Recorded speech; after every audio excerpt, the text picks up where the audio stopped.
Mais d'abord, une église pillée à Orgelais dans le Jura. Plusieurs objets classés ont été dérobés ces derniers jours. La municipalité a porté plainte. Sur place, Stéphanie Bourgeot, Jean-Stéphane Maurice. Orgelais, petite cité comtoise de caractère au trésor bien caché. Enfin, peut-être pas assez. Ils sont passés par là. Donc la porte était verrouillée avec une grosse serrure et puis ils l'ont sans doute ouverte au pied de biche. Et donc quand on a constaté ça samedi à milieu d'après-midi, la serrure était complètement éclatée derrière. Mais lorsque l'effraction est constatée par une paroissienne en prière, il est déjà trop tard. À l'étage, la vitrine des objets anciens a été forcée. Un Christ en ivoire, une Vierge en argent. Le vol a été plus que sélectif. Ils ont emmené un calice qui se trouvait là.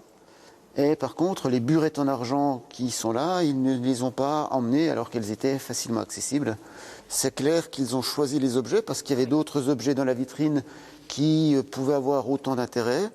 A priori, le conservateur des objets mobiliers nous a dit que c'était sans doute un vol de commande et ils ont dérobé les objets à forte valeur liturgique. Donc calice, statues, ciboires.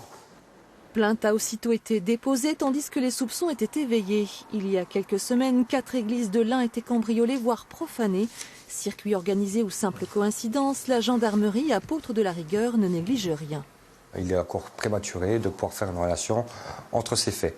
Néanmoins, nos services travaillent en coordination et si des rapprochements positifs pouvaient être faits entre l'une ou l'autre des affaires en cours, bien évidemment, nos services seraient vigilants en la matière.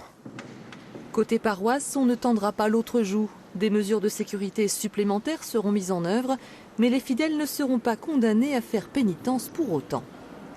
Si cet acte de vandalisme a vraiment choqué toute la communauté paroissiale de notre secteur, le prêtre nous a bien formellement rassurés en souhaitant que cette église reste ouverte à la communauté paroissiale. Justement, cette église est un lieu de culte avant d'être un musée.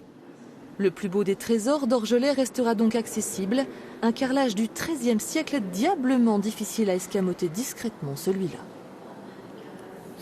On a l'habitude de dire qu'il faut regarder devant soi quand on marche dans la rue.